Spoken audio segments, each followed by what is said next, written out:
Hi there. I haven't recorded for a while. I got a little tied up on that organza dress. I couldn't get the bodice the way I put like 3 collars on this bodice already. And I tried doing it the way the dress was made, where you just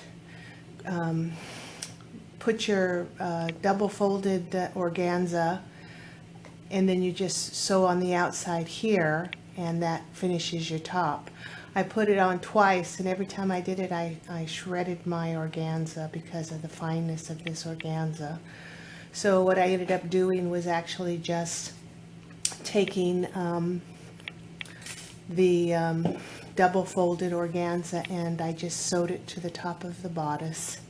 Now what I'm going to do is I'm going to trim this, and I'm going to put bias tape on that sewing line and then just sew it under like that, and that will give me the same effect as that open I don't know where that dress is.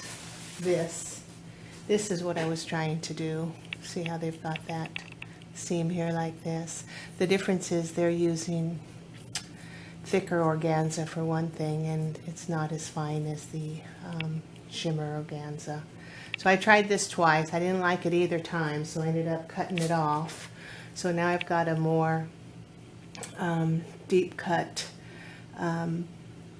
collar, but that's okay. It looks more, I like the look of it better, having it be a little bit deeper on the bodice.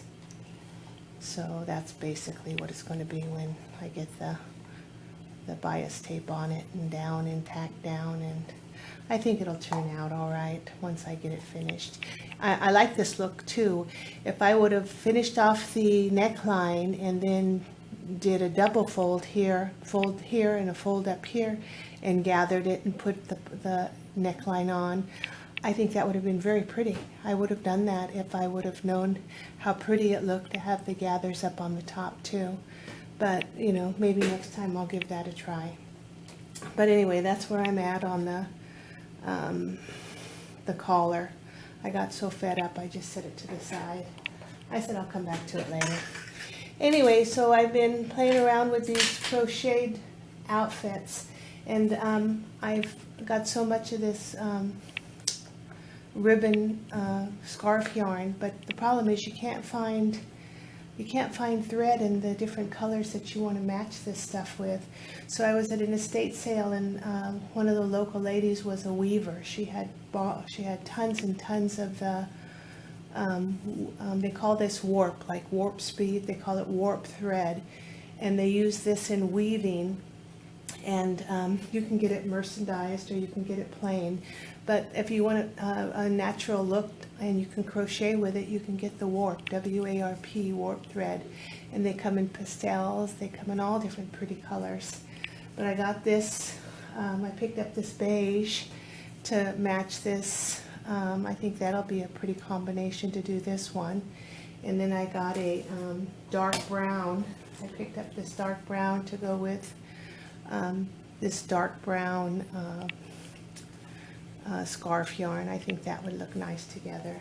And then I couldn't find much to go with this one that I've got, so I found this this green, and it sort of matches a little bit here, so I started using that on this outfit here.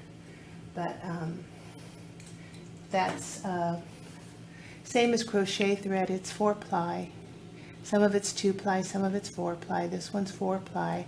It comes in all different kinds of weights, but you just have to, like this soft brown one is also 4-ply, but it isn't as thick as, this is like size 3 on your crochet thread.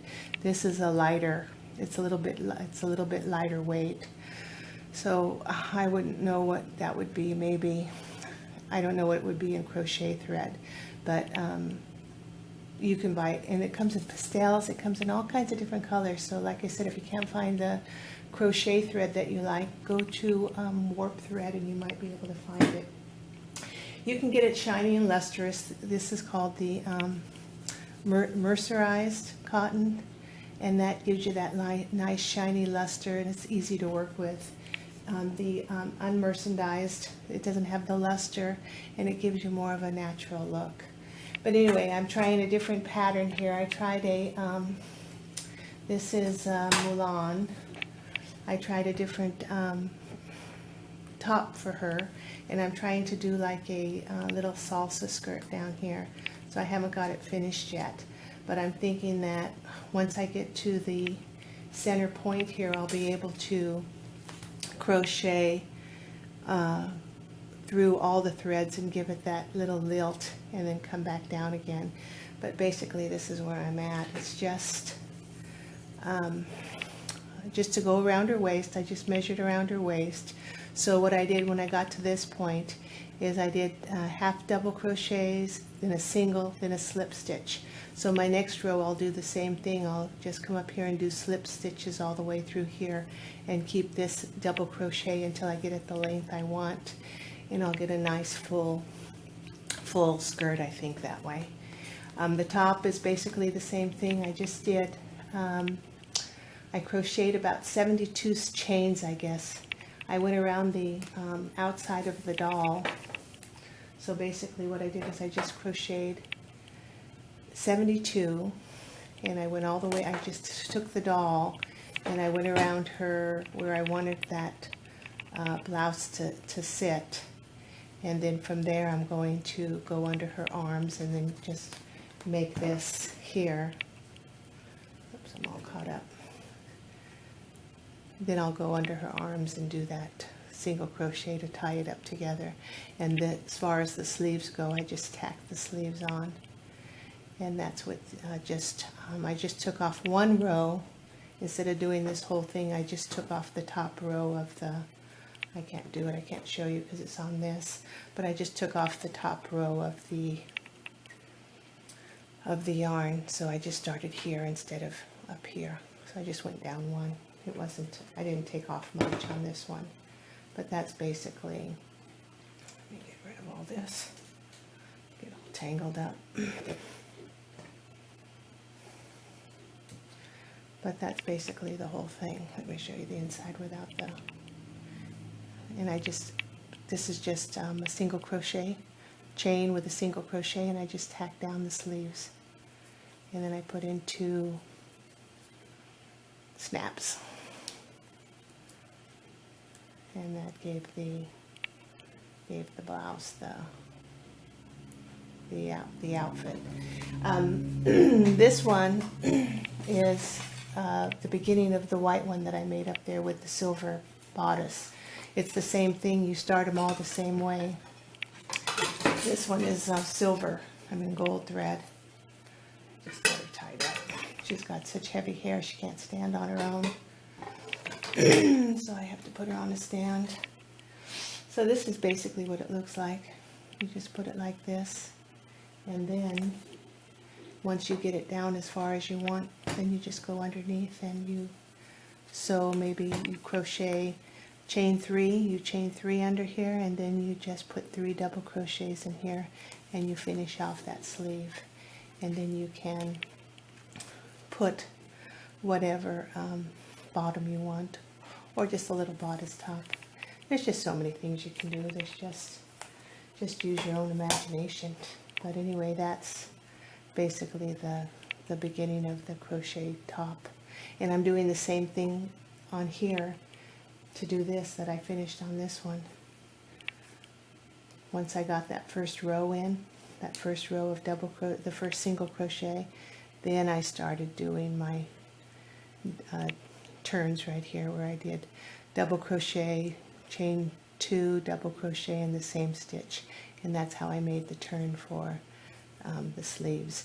As far as getting this, I just whip stitched it. I didn't even crochet it. I just took a strand of thread, green thread, and I just whip stitched it.